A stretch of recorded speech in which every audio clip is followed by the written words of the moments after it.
Okay, good morning. This is day 121 of making little videos to describe a day or thought in the life of schizophrenic Dominic. I am diagnosed with schizoaffective disorder. I experience schizophrenia, but I do not believe I am diseased or crazy in my brain. I believe it is a reality to be experienced. I express some amount of sanity here uh, to, I guess, fight back. I don't know about the world going crazy and warring upon me and telling everybody that I was crazy or disease. And I have written a book on medium.com. It is for free. It needs to be edited, but I think it's ample enough and imperative to be read at this point in time, which is why I publish it now on there. I hope to publish it in print form sometime in the future when I'm ready to go back into it.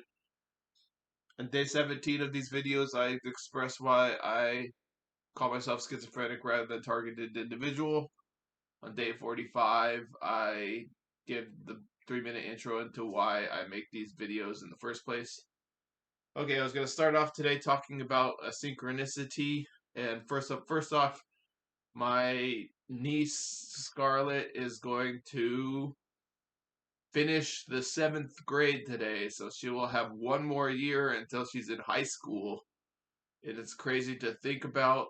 I remember the day she was born, and in San Francisco, and she came out like a little scrapper, and she's doing so well. All her teachers rave about her.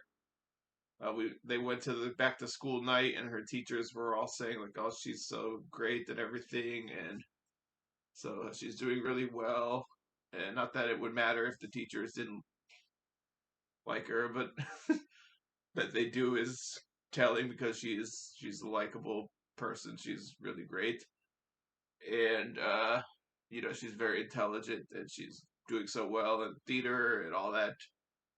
And she's applying herself. She applies herself quite well, so that's really good. And so proud of her.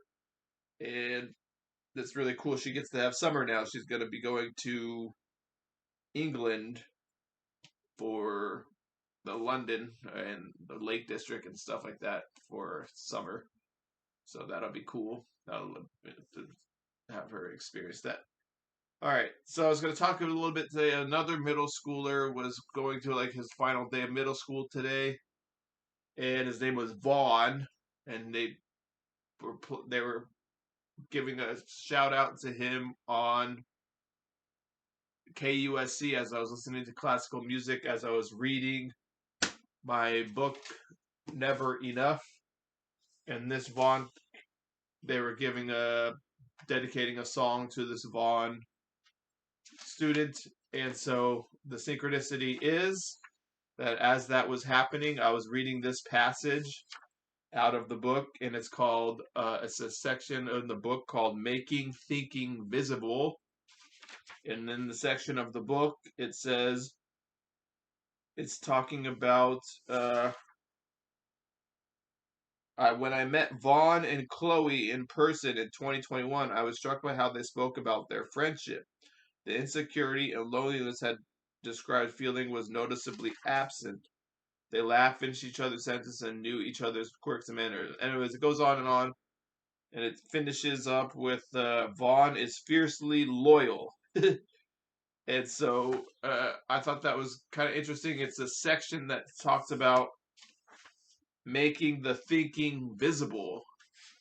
And so I don't know what's going on at KUSC and how maybe there's an AI which is making thinking visible, and it can brain control people to call into the show to pick the person to be on the thing. I don't know exactly how it happens, but on some level it's happening because our thinking is visible to some entity, either a machine or people or something like that. So the Vaughn thing, the fact that there was a Vaughn kid they were calling into that show for a Vaughn kid this morning, right in the moment I'm reading this and listening to classical music. has something to do with making thinking visible, and that was the section of the book. So there's synchronicity here, and yeah, so they knew I was going to be on that page, or somebody did somewhere somehow. So that's the schizophrenic reality of how things line up all the time. And all right. So I was going to talk about Not So Misfit Odyssey this morning, and I'll talk about another synchronicity with that. But a Not So Misfit Odyssey, and I was at the point of the book where Don Lorenzo was talking about one man's misfortune is another man's opportunity. And that kind of gets into thought processes I have, makes me think about, you know, the fact that we don't have like a cohesive system. We're constantly capitalizing on other people's misfortune. Just look at the medical industry. People capitalize on people being sick. We don't cure diseases, we treat diseases. And you think there's so much ability in the medical industry to, or in the medical field or healthcare field, to make people's lives better. And we, even like weight loss or whatever, like we we bully fat people, and so the point of the bullying fat people is so that they go into the health industry and they try to get fit or whatever, and then people are capitalizing off of the insecurities of people, and it's just weird that we have like a weird system where people are constantly capitalizing on other people's misfortunes, and so it's one man's opportunity is another man. And this made me think about, like, the fact that I think that we have like a cannibal system, like we're feeding off of each other. Like, on the one hand, just everybody's feeding off of everybody else, and I guess that gets into like interdependence to some degree, but we don't really have an interdependence where we acknowledge the interdependence and we say, I need you, you need me. We just kind of say, like, you're all individual competing with each other. And so I was just thinking, like, I was reading a little bit later in this Never Enough book today at the same time, so that's like a little bit of a synchronicity. I was reading about interdependence, and that lined up with the Not So Misfit Odyssey. So that's why, yeah. So one man's misfortune is another man's opportunity, and it made me think of like uh kind of the necessary need to have like a collective responsibility versus individual responsibility, and the idea that, like, if someone has a misfortune, there is a collective responsibility to benefit the person even though they have a misfortune. And you're seeing now with like what's going on in this country, like you have like Elon Musk and stuff cutting benefits for veterans and for food snap people, people on food stamps and stuff. And I don't know, it's really crazy. And yeah, so that made me think that yesterday. I was going to move on to another topic today, and this is just I give you my thoughts on a daily basis here. And so, and my experiences with the synchronicity is so the bird nest. I had posted a picture of a bird picking at an umbrella in our backyard, and it was creating space things for its nest. It was trying to take material and was picking at it, and I thought, like, oh, that's kind of lovely, actually. Like, they can manage to take something that's synthetic and make use of it. And I was thinking, I hope so. I hope it doesn't. I hope it's not bad material. I hope it doesn't have any health effects for the birds, and I hope it doesn't mean that the bird is desperate for material because it can't find anything in nature.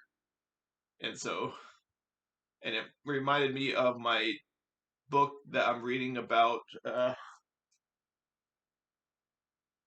becoming Earth and how Earth life affects Earth and Earth affects life, and uh, so that it's all becoming like one entire system, and that the Earth is alive. And so, yeah, it was just a reminder of that.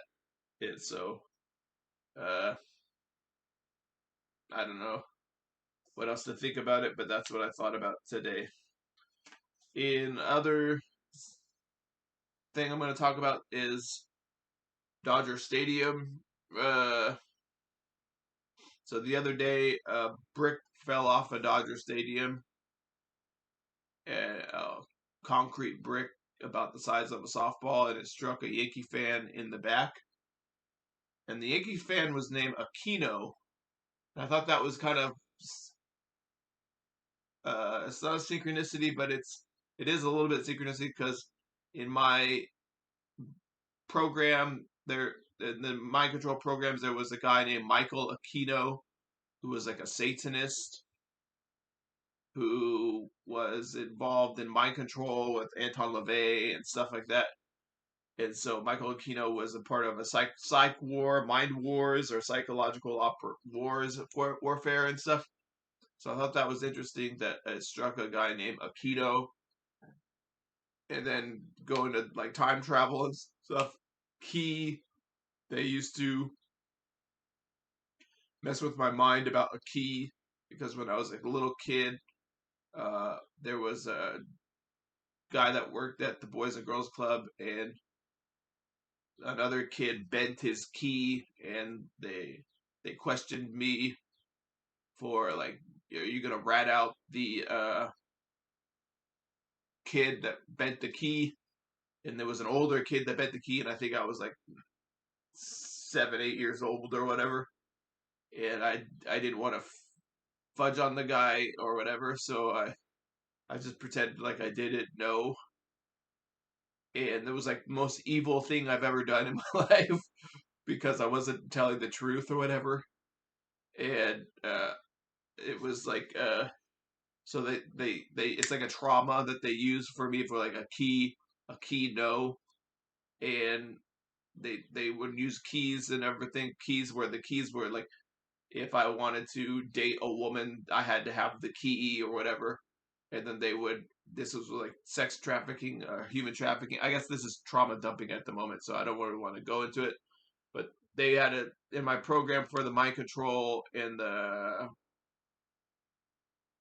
schizophrenic reality. They had uh, a program where they would try to make me sleep with various numbers of women in order to get the key to date the woman I wanted to date or whatever. And so, yeah, they were trying to pressure me into relationships with people and stuff. And they were torturing me in my mind a lot and with voices and stuff like that. And I guess I share it now because I'm sure there's like targeted individuals that watch these little videos. I guess there's a few people watching. I don't know how many are watching. I don't know how many are not. I don't know what gets downloaded and put in the feed for the black what's that called, the dark web or something, I don't know. Anyway, so yeah, Michael Aquino, I thought it was interesting that the Dodger Stadium struck Michael Aquino, but even to go back to the Dodger Stadium, it makes you wonder like how long can Dodger Stadium survive?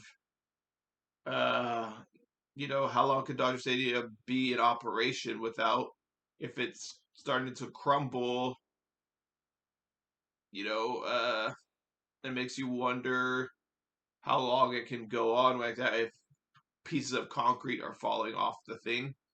And then I asked like because it was an Aquino that it struck, makes you wonder if there was extracurricular like directed energy or something like that. And so no one wants to talk about replacing Dodger Stadium. It's not something that people look forward to. I don't think in LA. Everyone loves Dodger Stadium. Everyone has great memories of Dodger Stadium.